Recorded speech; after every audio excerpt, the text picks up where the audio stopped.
The air in Dust Devil Gulch was thick enough to chew a gritty mixture of red sand and scorn.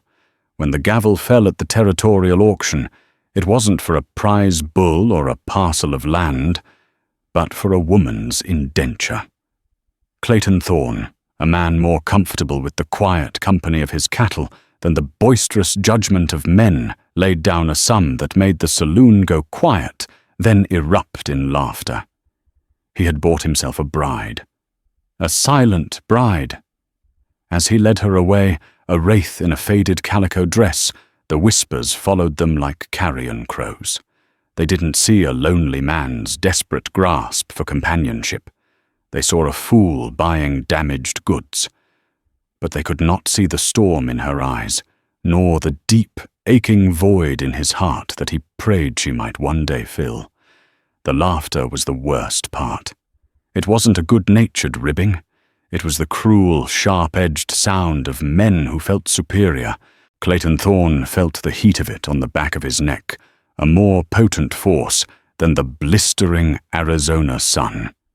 He kept his eyes fixed forward, his hand resting not on the woman's arm, but on the worn leather of his holster, a subconscious gesture of defense against a world that had long since found him wanting. He stood a head taller than most, with shoulders broadened by years of roping steers and mending fences. A jagged scar, a souvenir from a skirmish at Antietam, cut a pale line from his left temple to his jaw, giving his face a permanent somber cast. It was this scar, he knew, that made the women of Dust Devil Gulch avert their eyes. It made him an object of pity or fear, never of desire. At 34, the silence of his ranch house on Thorn Creek had grown from a peaceful respite into a crushing weight. The auction had been Bartholomew Higgins's idea. Higgins owned the bank, the general store, and half the county's debt. He was a man whose girth was matched only by his greed, his smile a tight, predatory thing.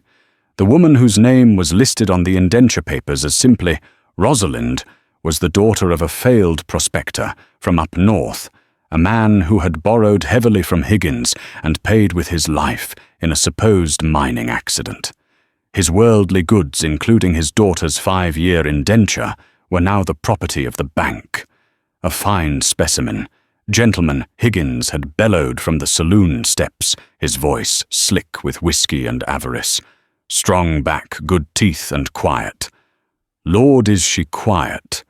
Won't be nagging you about your boots on her clean floors, I can promise you that, the crowd had roared. Clayton had watched her. She stood on the platform small and still, her hands bound loosely in front of her. Her hair was the color of wheat, bleached by a long summer, pulled back in a severe braid. But it was her eyes that held him.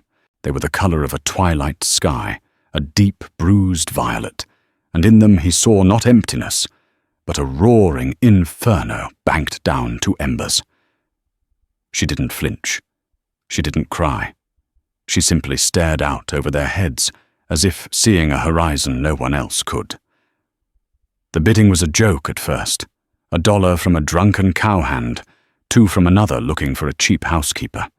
They were bidding for a servant, a thing. Clayton felt a hot coil of anger tighten in his gut. He thought of his mother, a woman whose gentle voice had been the only music in his childhood home before consumption took her. He thought of the endless, silent evenings, the sound of the wind, his only companion. $100, Clayton's voice cut through the derision. It was a low, rough sound, unused to public proclamation. A hush fell. $100 was half a year's profit for a small rancher. It was a foolish, reckless sum. Higgins's piggy eyes gleamed. 100 from Mr. Thorne, a man who appreciates. Quality, do I hear 110? The laughter started then, low chuckles that grew into hearty guffaws. What's the matter? Thorne yelled, a blacksmith named Peterson. Can't find a woman who'll talk to you, so you gotta buy one who can't. The insult landed like a physical blow. Clayton's jaw tightened the scar on his face, turning a livid white. He ignored them. He looked at the woman. For a flicker of a second, her gaze met his. The inferno in her eyes blazed, not with hope, but with a profound, soul-deep defiance. 200, Clayton said, his voice as flat and hard as the desert floor. The saloon fell completely silent. Even Higgins seemed momentarily stunned. This wasn't a bid, it was a statement. He was buying more than a servant. He was ending the spectacle. No one else spoke. Sold Higgins slammed a fat hand on the railing. To the stoic Mr. Thorne, for $200, go collect your property. Now leading her through the dusty main street, the word property echoed in his mind. He'd untied her hands the moment they were off the platform, tossing the rope into the dust. She hadn't reacted, her hands falling limply to her sides. He led his horse, and she followed a step behind, her worn boots making no sound. The laughter of the town followed them all the way to the edge of town, a cruel and persistent ghost. He didn't buy a wife, they'd say. He bought a silence he could finally stand.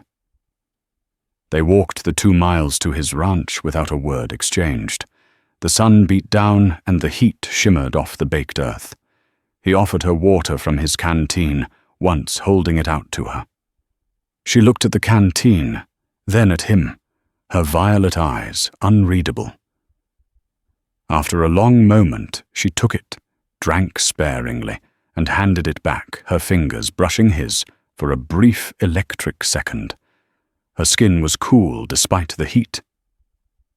Thorn Creek Ranch wasn't much. A small, sturdy house made of cottonwood and adobe, a solid barn and corrals that snaked around a modest pasture. It was neat, orderly, and profoundly empty. He led her to the front door and pushed it open. "This is it," he said, his voice sounding rusty in the quiet. He gestured inside. The house. She paused on the threshold, her eyes scanning the simple main room. A stone fireplace, a handmade table with 2 chairs, a shelf of worn books. It was Spartan, but clean. His whole life was in that room, practical, lonely, and without ornament. He cleared his throat, feeling a sudden, acute awareness of its shortcomings. It ain't much, but it's sturdy. The well water is sweet. He fumbled for words. Your room is this way. He hadn't planned this. He hadn't known he would do it until the moment the bidding started. But on the ride into town, the silence of his own company had been deafening. Last night he'd prepared the small spare room, which had housed his father's things until he'd passed. He'd cleared it out, put a new corn husk mattress on the simple wooden bed frame, and washed the single window until it shone. He led her to the door and opened it. A simple, clean dress of blue cotton was laid out on the bed, along with a new brush and a bar of lye soap. He'd bought them from Higgins's store last week, telling himself it was just in case. She stopped at the doorway, her gaze falling on the dress, then moving around the small, immaculate room. Her posture for the first time seemed to lose some of its rigid defiance. A slight, almost imperceptible tremor ran through her. "This is yours," Clayton said, quietly. "There's a lock on the inside of the door. No one will bother you. You're not a slave here. That paper says indenture, but as far as I'm concerned, I just paid a debt. You're free to go whenever you like. But if you stay, this is your room." He backed away, feeling clumsy and oversized. He expected a nod, a sign, anything. He got nothing. She stood there, a statue carved from memory and pain, her silent gaze fixed on the simple blue dress. Clayton retreated to the main room, the weight of her silence, a tangible thing, heavier than any stone. He sank into a chair at the table, the distant, mocking laughter of the town still ringing in his ears. He had bought himself a companion, and the silence in his house had just become deeper and more profound than ever before. The first week was an exercise in shared space and cavernous silence. Clayton Thorne learned the rhythms of his new houseguest, not through words but through sounds and absences. He would wake before dawn to the soft scrape of the hearth as she cleared the previous night's ashes. When he'd come in from the stables, a plate of biscuits and bacon would be on the table still warm, though he never saw her place it there. She was a ghost in his home, a creature of twilight hours and quiet efficiency. He learned she was afraid of sudden movements. On the second day, he dropped a cast-iron skillet, and the clang sent her stumbling back against the wall, her hands flying up to cover her ears, her eyes wide with a terror so profound it stole his breath. He saw then that her silence wasn't stubbornness. It was a fortress built around a wound. "It's all right," he'd said, his voice gentle. "Just me. Clumsy." She'd stared at him, her breathing ragged before slowly lowering her hands. She didn't relax, but the immediate panic subsided, leaving a haunted watchfulness in its place. After that, he moved about the house with a deliberate, measured quiet, announcing his presence with a soft cough or the clearing of his throat before entering a room. He tried to give her a name beyond the one on the paper. "Rosalind," he'd said one evening, holding out a bowl of stew. "That's a pretty name. Is it the one your mother gave you?" She took the bowl, her eyes flickering to his for a moment before dropping to the food. There was no recognition, no response. It was like speaking to a reflection in a deep well. He decided not to press it. For now she was just her. His life, once a simple loop of hard work and solitude, now had a new, unspoken complication. He found himself thinking of her during the day. Was she in the house? Had she ventured out? Would she be there when he returned? The thought that she might simply walk away, disappearing back into the harsh landscape from which she came, was a constant low-level anxiety. But every evening the house was clean, a simple meal was prepared, and a soft light from her room glowed under the door after dusk. He took to leaving things for her. A cluster of desert wildflowers on the porch rail, a particularly smooth, heart-shaped stone he found by the creek, a copy of Moby Dick from his small shelf left on the kitchen table. The flowers would disappear. The stone would be moved to the windowsill in her room. The book remained untouched. The trip to town for supplies at the end of the week was an ordeal he'd been dreading. He needed flour, salt, and coffee. He asked her if she wanted to come speaking to her back, as she kneaded dough with a focused intensity. "I'm heading into Dust Devil Gulch. You're welcome to come. Or you can stay. Door has a good bolt." She didn't turn or break her rhythm. He took it as his answer. The moment he tied his horse to the hitching post outside Higgins's general store, the whispers began. Mrs. Gable, a woman whose face was a permanent knot of disapproval, stopped sweeping her porch to stare. Peterson the blacksmith paused his hammering to call out, "Hey, Thorne, your new shadow run off yet?" Clayton ignored him, his jaw tight as he pushed into the store. The smell of sawdust, cured meat, and smug satisfaction hit him at once. Bartholomew Higgins was behind the counter, polishing a pair of spectacles. "Clayton." "A pleasure," Higgins said, his voice oozing insincerity. "Come for supplies for your expanded household flour. Coffee. Salt." Clayton stated, placing his list on the counter. As Higgins gathered the items, his movements deliberately slow, the store began to fill. It was no coincidence. Word of his arrival had spread. Mrs. Pritchard, the preacher's wife, came in ostensibly for a spool of thread. 2 cowhands from the Double D ranch ambled in for tobacco. They were all there for the show. "Must be quiet up at your place these days," Higgins said loudly for the benefit of his audience.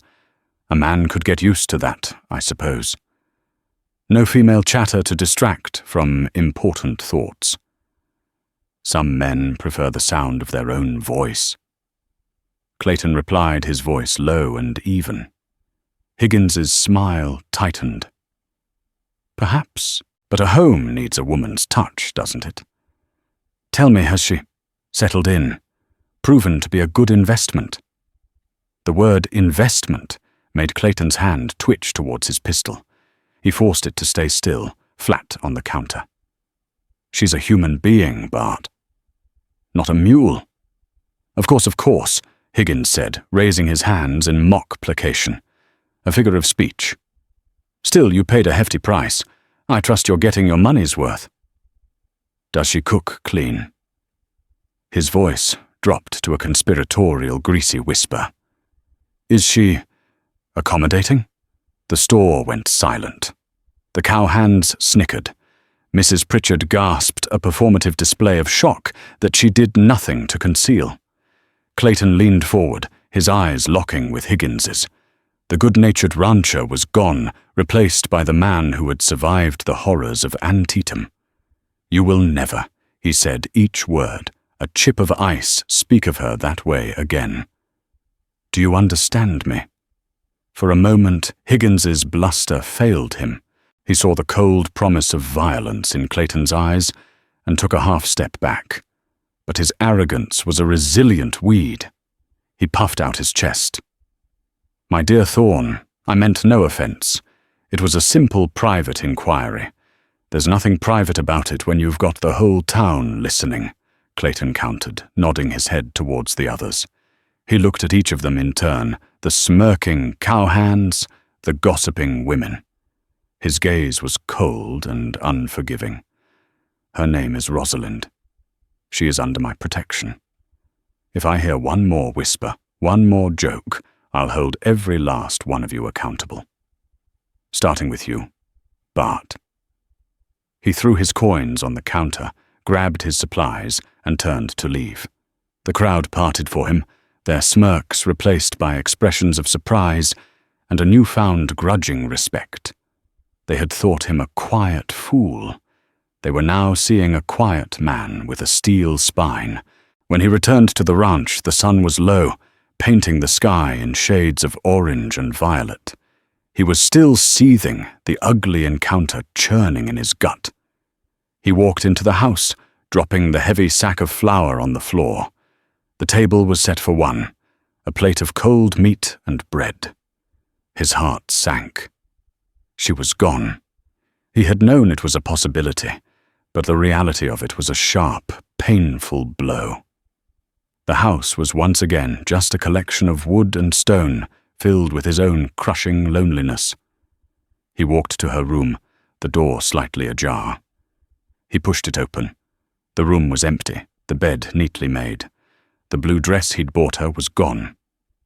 But on the pillow, stark against the white cotton, lay the small, heart-shaped stone from the windowsill. A wave of despair washed over him. It was a farewell. A small, silent thank you before she vanished. He slumped against the doorframe, the fight draining out of him. He had stood up to the entire town for a ghost. Then he heard it. A soft whinny from the barn. His head snapped up. He strode out the back door, his boots kicking up dust as he crossed the yard. He slid the heavy barn door open. And there she was.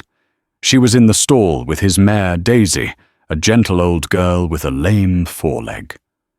Rosalind was stroking the horse's muzzle, her back to him. She wasn't wearing the new blue dress. She was wearing a pair of his old patched-up work trousers, held up with a piece of rope, and one of his chambray shirts, the sleeves rolled up to her elbows. The fine wheat-coloured braid had been replaced by a loose, practical knot at the nape of her neck. She was humming. It was a low, tuneless sound, more a vibration in the chest than a melody.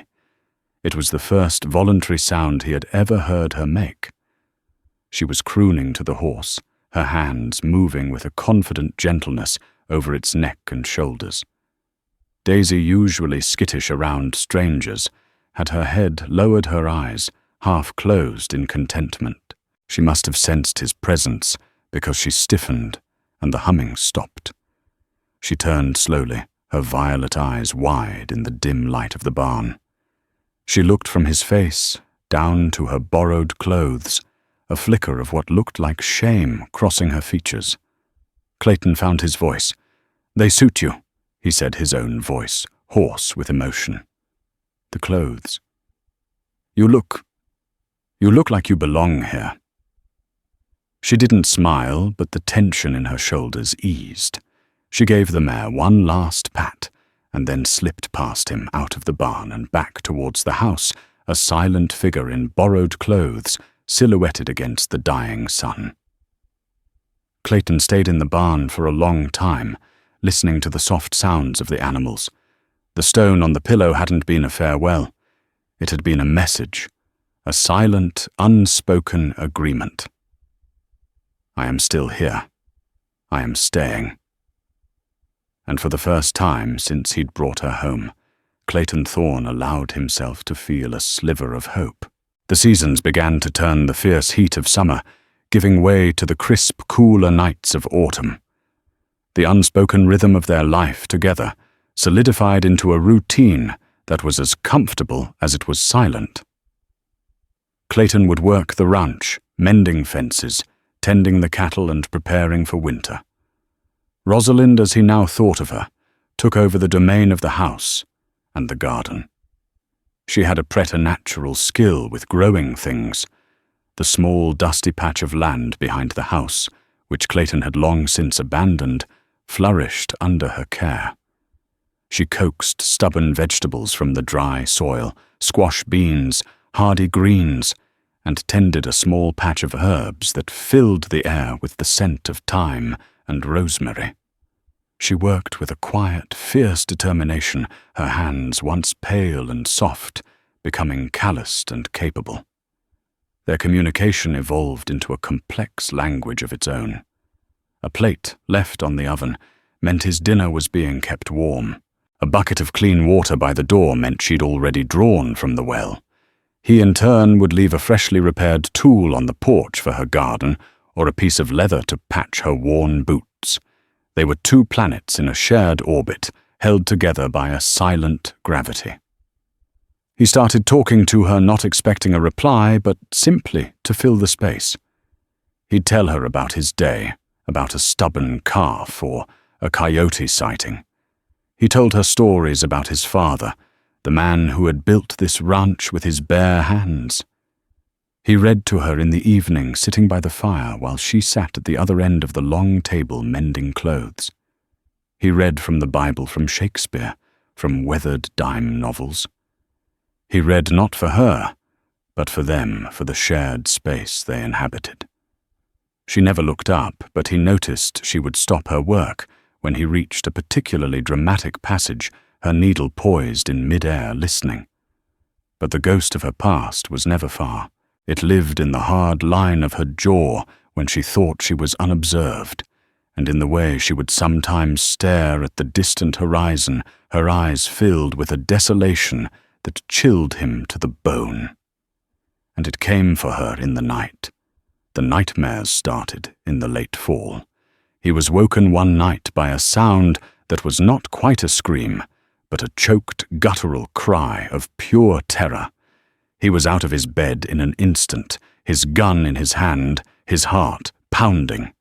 He burst into the main room and saw her standing in the middle of the floor, bathed in moonlight from the window.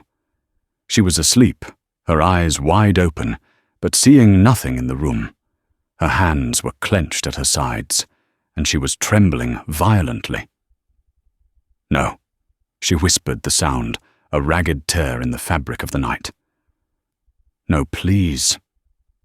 "Father." It was the first time he'd heard her speak a recognizable word. The sound was a ghost of a voice, thin and reedy, filled with a child's panic. Clayton froze, unsure of what to do. Waking a sleepwalker could be dangerous, his father had always said. He took a hesitant step forward. "Rosalind," he said softly. Her head snapped towards the sound of his voice, but her eyes didn't focus. "He's coming," She gasped, backing away until she hit the wall. The smiling man. He's coming for the papers. The smiling man. The words sent a cold dread through Clayton. He could think of only one man in Dust Devil Gulch whose smile was a weapon, Bartholomew Higgins. Before he could react further, she slid down the wall, curling into a tight ball on the floor, her arms wrapped around her head as if to ward off a blow. A series of soft, heartbroken sobs shook her small frame. Clayton stood helpless, his pistol hanging limply in his hand. He had faced down cannon fire and charging cavalry, but he had no defense against this kind of pain. He slowly knelt a few feet away from her. He didn't touch her. He just spoke, his voice low and steady, the way he would talk to a spooked horse. "You're safe now," he said. "You're at Thorn Creek. No one is coming. The smiling man isn't here." He kept repeating it, a calm, steady litany against the terrors of her dream. After what felt like an eternity, her sobbing subsided into quiet, shuddering breaths. She remained asleep, exhausted on the floor. Carefully, so as not to wake her, he lifted her. She was lighter than he expected, a bird-like fragility in his arms. He carried her to her room and laid her gently on her bed, pulling the quilt up to her chin. He retreated to his own room, but he didn't sleep. He sat in a chair by the window, watching the moon crawl across the sky. The image of her terror burned into his mind. The smiling man. He's coming for the papers. The next day she moved as if in a trance, her face pale with dark circles under her eyes. She wouldn't meet his gaze. An invisible wall had been erected between them once more. The encounter gnawed at Clayton. He had to know more. His next trip to town was not for supplies, but for information. He went straight to the only man in town he trusted, to be discreet, Doc Miller. Doc Miller was an old, weary man with kind eyes and hands, stained with iodine, and a lifetime of other people's troubles. He'd patched Clayton up more than once. His office smelled of carbolic acid and whiskey. "Clayton," the doctor said, looking up from his desk, "don't tell me that prize bull of yours tried to gore you again." "Not today, Doc. I've come to ask about the girl." "Rosalind." Doc Miller's expression sobered. He took off his spectacles and began polishing them with a handkerchief. "I was wondering when you might. What do you want to know?" "Anything." Clayton said, sitting in the chair opposite the desk. "I know her father was a prospector named Vance, that he died in an accident, that Higgins held his paper." William Vance, Doc Miller, sighed, putting his glasses back on. He wasn't a prospector, not really. He was a geologist, a man of science from back east. Came out here with his wife and daughter about 2 years ago. He was surveying for a big railroad company, mapping mineral deposits. A brilliant man. A bit naive about the nature of people like Bart Higgins, though. What happened, Vance found something. Something big. Not gold, but a massive vein of silver up in the Dragoon Mountains. He kept it quiet, but not quiet enough. He needed capital to file the claim properly and start a small operation. He went to the only man with that kind of money, Higgins. Clayton leaned forward, and Higgins gave him a loan. He did, the doctor confirmed, at an outrageous rate of interest, using Vance's survey maps and geological notes as collateral. Vance was desperate. He signed the papers. A few weeks later, he was dead. A rock slide in his test shaft. Convenient. It wasn't an accident, Clayton stated. It wasn't a question. Doc Miller looked at him over the rim of his glasses. The sheriff, a man on Higgins's payroll back then, ruled it so. There were no other witnesses. His wife, poor woman, went mad with grief. She died of a fever in a sanatorium in Tucson 6 months later. That just left the girl. The pieces began to click into place with sickening clarity. And the papers from her dream, they were the survey maps, the deed to the claim. "I'd wager so," the doctor said grimly. "Higgins got everything. The claim which he registered under his own name is making him richer by the day." And he got the girl, too. He kept her on as a ward, he called it, a servant in his house, for over a year. A cold fury settled in Clayton's stomach. He thought of her in Higgins's house, a silent, terrified witness to the man who had destroyed her family. He thought of Higgins's greasy whisper in the store, asking if she was accommodating. What happened in that house? Doc Clayton's voice was dangerously low. "Why doesn't she speak?" Doc Miller leaned back, his chair creaking. He looked old and tired. "I don't know for sure, son. I was called there once about a year ago. Higgins said she'd had a fall. She had a broken wrist and a bad bruise on her jaw. She wouldn't let me near her, just huddled in a corner, shaking. She hadn't spoken a word since her father's death, they said. But after that night, it was like the silence was cemented in place. I told Higgins she needed proper care. He told me to mind my own business. A week later, he put her indenture up for auction. I suspect he was tired of having a ghost in his house, or perhaps he was afraid of what she might one day say. Clayton stood up the chair, scraping against the floorboards. The puzzle was complete, and the picture it formed was grotesque. Higgins hadn't just swindled a man. He had murdered him, driven his wife to her death, and terrorized their daughter into a living hell of silence. And the town had laughed. He walked out of Doc Miller's office into the harsh sunlight, but all he could see was Rosalind's face in the moonlight, her voice a broken whisper. The smiling man. He now knew the name of the ghost that haunted her, and he knew with a certainty that settled deep in his bones that this ghost would have to be exorcised one way or another. The knowledge of what Rosalind had endured settled over Clayton like a winter shroud. He watched her now with a new understanding, seeing the shadows of past horrors in her every flinch and guarded gesture. The fortress of her silence was no longer a mystery to him, but a monument to a pain he could barely comprehend.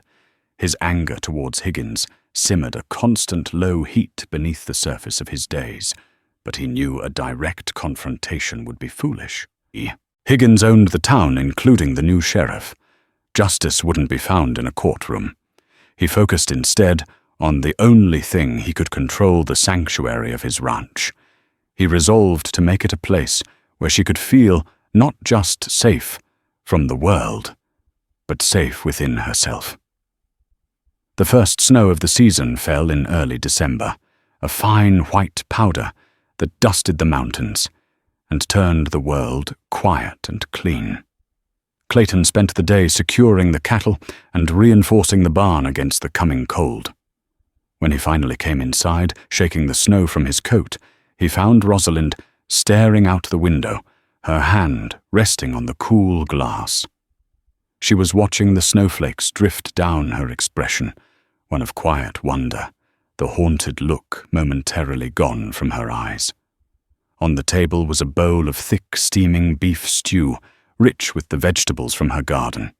Beside it, a loaf of bread, fresh from the oven, its crust a perfect golden brown. It was more than just a meal.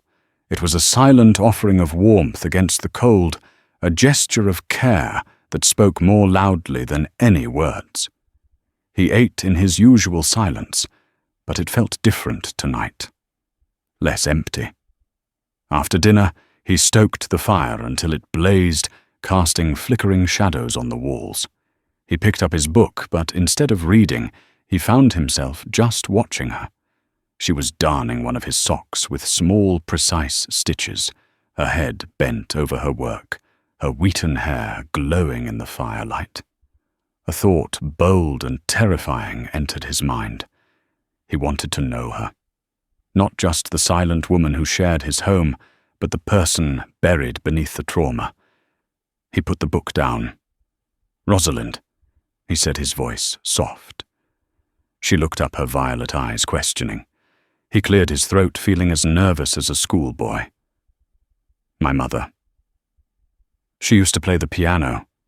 We had an old upright, came all the way from St. Louis. She wasn't very good, but she loved it. She'd play these sad, slow songs that made the whole house feel peaceful. He paused, the memory sharp and clear. I haven't thought about that in years.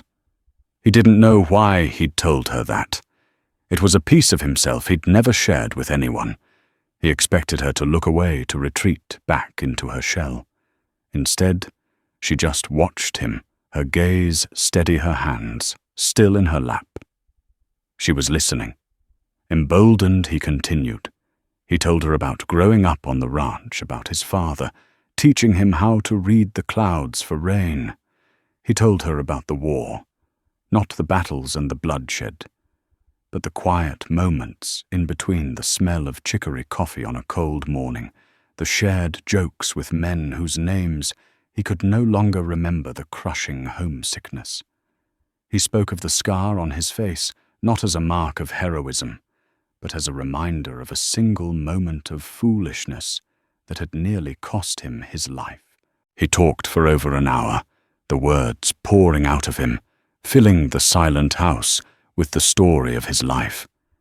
He laid himself bare, offering his own scars and vulnerabilities as a bridge across the chasm of her silence. When he finally fell quiet, the only sound was the crackle of the fire. She hadn't moved. She was still looking at him, and in her eyes he saw something new. Not pity, not fear, but a flicker of understanding, of recognition. Slowly she stood up and walked to the shelf where he kept his few books. She ran her fingers along their spines, then selected the oldest, most battered one, a book of poetry his mother had cherished. She brought it back to the table and opened it to a page marked with a faded ribbon. She pushed the open book across the table towards him. He looked down. It was a poem by Keats. Her finger, slender and slightly trembling, pointed to a single line. A thing of beauty is a joy forever. Its loveliness increases. It will never pass into nothingness. He looked up from the page, his heart pounding in his chest. He looked into her eyes, and for the first time he saw not just the inferno of her pain, but the soft, gentle light of her soul. She wasn't just a survivor. She was a poet, a romantic, a woman who, despite everything, still recognized beauty in the world. It was a beginning. In the weeks that followed, the dynamic between them shifted subtly. The invisible wall crumbled, piece by piece. She began to leave things for him, not just practical items, but small personal gifts. A raven's feather tucked into the brim of his hat, a perfectly formed geode split open to reveal a dazzling crystal interior left on his bedside table. They were her words, her way of sharing her world with him. One afternoon, he was struggling to repair a broken cinch on his saddle, his fingers clumsy and stiff from the cold. He grunted in frustration, ready to throw the thing across the barn. A small hand reached into his field of vision, taking the leather strap and the awl from him. Rosalind sat down on a hay bale, pulling a small mending kit from her apron pocket. Her fingers nimble, and sure worked the needle and thread through the thick leather with an expertise that amazed him. She didn't just mend the strap, she reinforced it, her stitches small, and even a work of practical art. She worked in silence, her brow furrowed in concentration. He sat beside her, watching her work. He noticed the way a stray strand of hair caught the light, the determined set of her jaw, the surprising strength in her small hands.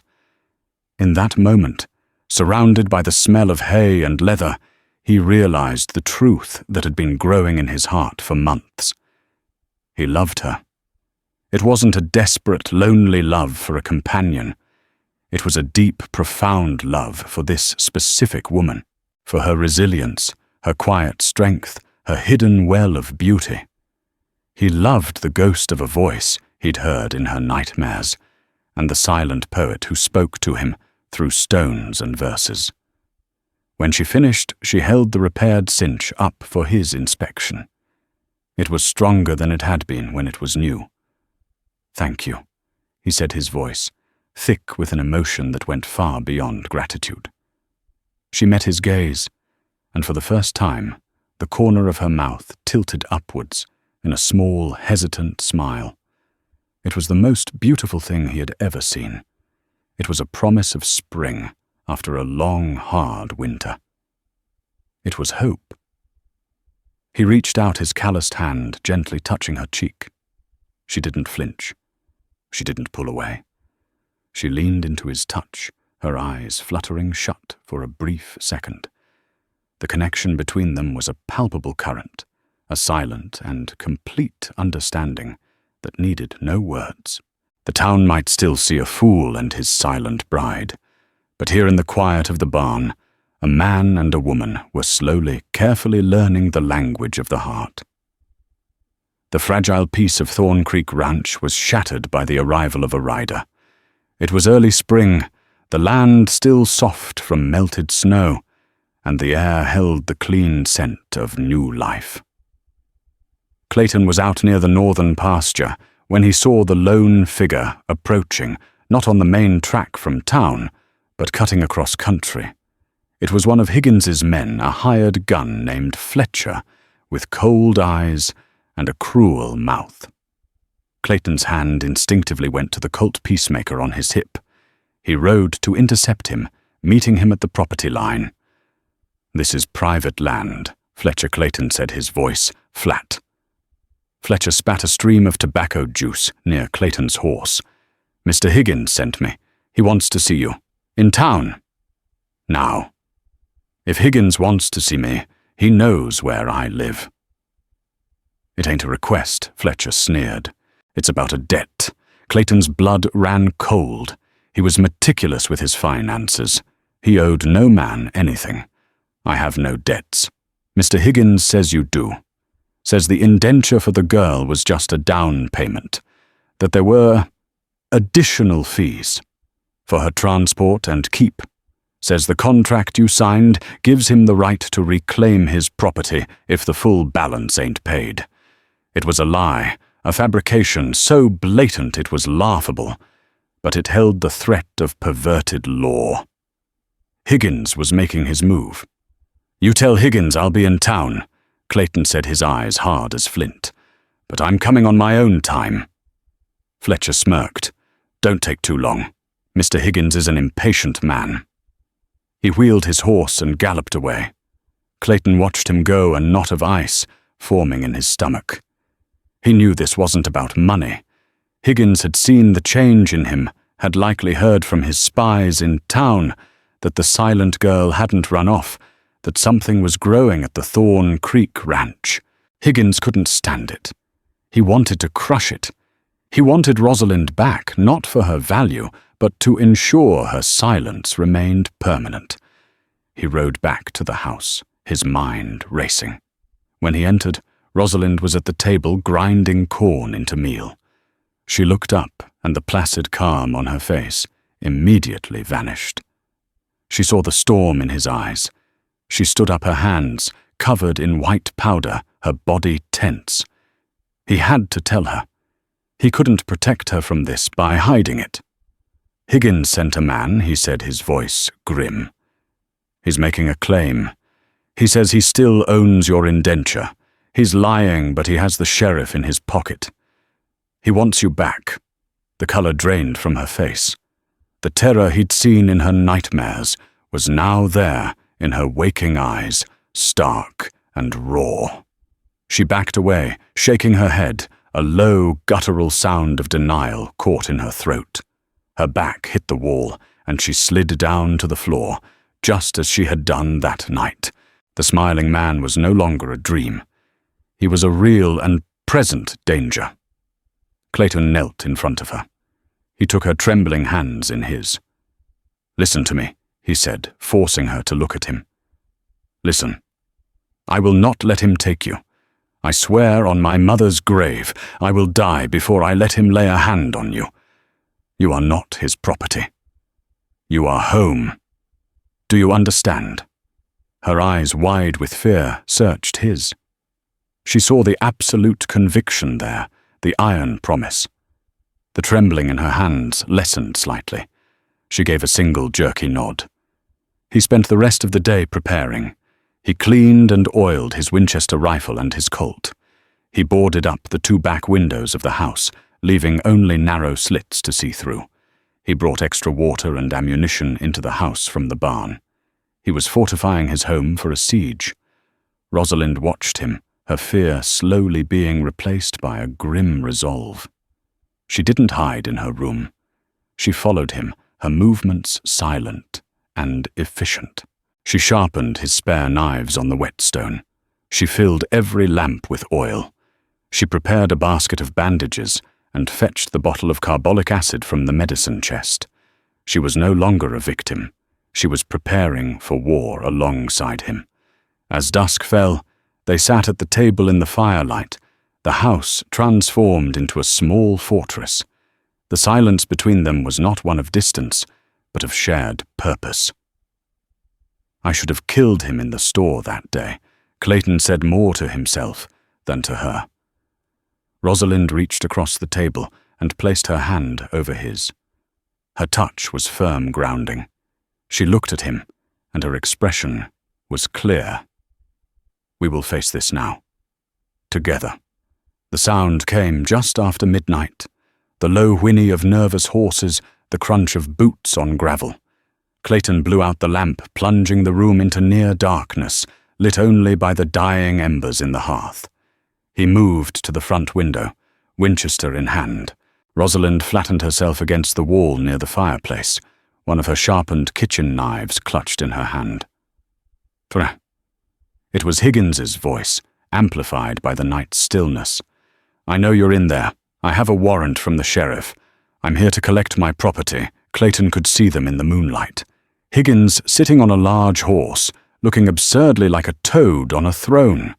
Beside him was Sheriff Peterson, a new man who was little more than Higgins's lapdog. And behind them, at least 5 other men, including Fletcher. They all had rifles. "She's not property, Higgins," Clayton yelled back, his voice echoing in the night. "She's a free woman. You have no claim here. The law says otherwise," the sheriff shouted, holding up a piece of paper. "Come out now, Thorne, and there'll be no trouble. The only trouble here is the kind you brought with you." A tense silence followed. Then Higgins gave a signal. 2 of his men spurred their horses, galloping towards the barn. "They're going for the horses, trying to cut off any escape," Clayton thought aloud. It was a classic siege tactic. Suddenly, a flicker of movement from inside the house caught his eye. Rosalind was gone from her spot by the wall. Before he could even call her name, the back door creaked open and she slipped out into the darkness. Panic seized him. What was she doing? Was she running, surrendering? He couldn't fire on the men at the barn without leaving himself exposed at the front. He was trapped. He heard a shout from the direction of the barn, followed by a confused yell. Then an eerie, high-pitched scream that wasn't human. It was the terrified sound of a horse in panic.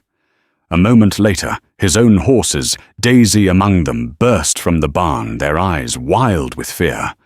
Rosalind had spooked them, sent them stampeding away from Higgins's men and out into the open range. The 2 men who had gone to the barn were now on foot, trying to dodge the panicked animals. It was a brilliant, desperate move. Higgins roared in frustration. "Forget the damn horses, just smoke him out." Set fire to the porch. Fletcher dismounted a torch in his hand that he lit from a lantern. He started advancing towards the house. Clayton raised his Winchester, took a steadying breath, and aimed. This was it. The moment it turned from threats to bloodshed. He centered the sight on Fletcher's chest. He was about to squeeze the trigger when a shadow detached itself from the side of the woodpile. It moved with a fluid, silent grace. It was Rosalind. In her hands, she held not a knife, but Clayton's heavy, splitting axe. Fletcher was 10 feet from the porch, his attention focused on the house. He never saw her coming. She swung the axe not at him, but at the thick porch support post beside him. The heavy blade bit deep into the wood with a sickening crunch. She swung again and again, her movements economical and powerful. The dry, rotted post splintered and cracked. With a loud groan, a section of the porch roof sagged and collapsed right in Fletcher's path, showering him with dust and shingles. He stumbled back, dropping the torch which sputtered out in the damp earth. The sheer audacity of it left everyone, including Clayton, momentarily stunned. This silent, ghost-like woman had just single-handedly disabled one of his men and thwarted their plan without firing a shot. Higgins recovered first. His face, visible in the moonlight, was a mask of pure rage. He raised his own pistol. "Forget Thorne. Get the girl, I want her alive." The men advanced, spreading out to surround the house. Clayton fired a shot over their heads, forcing them to take cover. But he knew it was a losing fight. He was outnumbered. They would eventually overwhelm him. He looked for Rosalind, but she had melted back into the shadows. He had promised to protect her.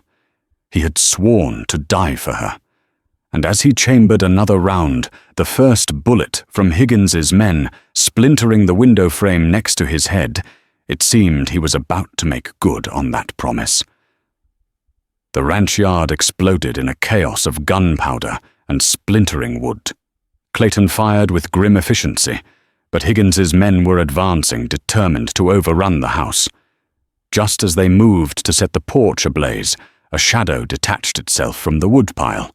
It was Rosalind wielding a splitting axe. She didn't attack the men, but swung the heavy axe into a support post, collapsing part of the porch roof and thwarting the arson attempt. Enraged, Higgins ordered his men to capture her. The fight intensified, and Clayton was pinned down seconds from being overwhelmed. Suddenly, a figure rose on the rooftop. It was Rosalind who had climbed up from the back. She heaved a heavy jug of lye, which smashed in front of Higgins's horse.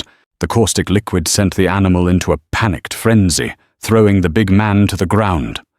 At that moment of chaos, Clayton's neighbor Gus arrived with 2 other armed ranchers, turning the tide. Higgins's men lost their nerve and fled. As the silence fell, Rosalind climbed down, her eyes blazing with a righteous fire. Higgins, defeated on the ground, spat a final venomous insult, calling her a silent, broken little toy. The cruelty struck her, and for a moment, the old fear returned. But seeing Clayton's protective rage, she stopped him with a touch. She stood tall-faced, the man who had destroyed her life, and found her voice. Forged in the fire of the battle, it was clear and strong. "My name," she said, her words a triumph over years of silence, "is Rosalind Vance. And you murdered my father." The world stopped. Rosalind's voice, clear and strong, cut through the night. "My name is Rosalind Vance, and you murdered my father." The accusation spoken by the silent girl struck the men like a physical blow. Higgins sputtered, but Rosalind continued her words, gaining strength. She described seeing him at the mine, the journal with its survey maps that vanished the night her father died, the very maps Higgins used to file his silver claim.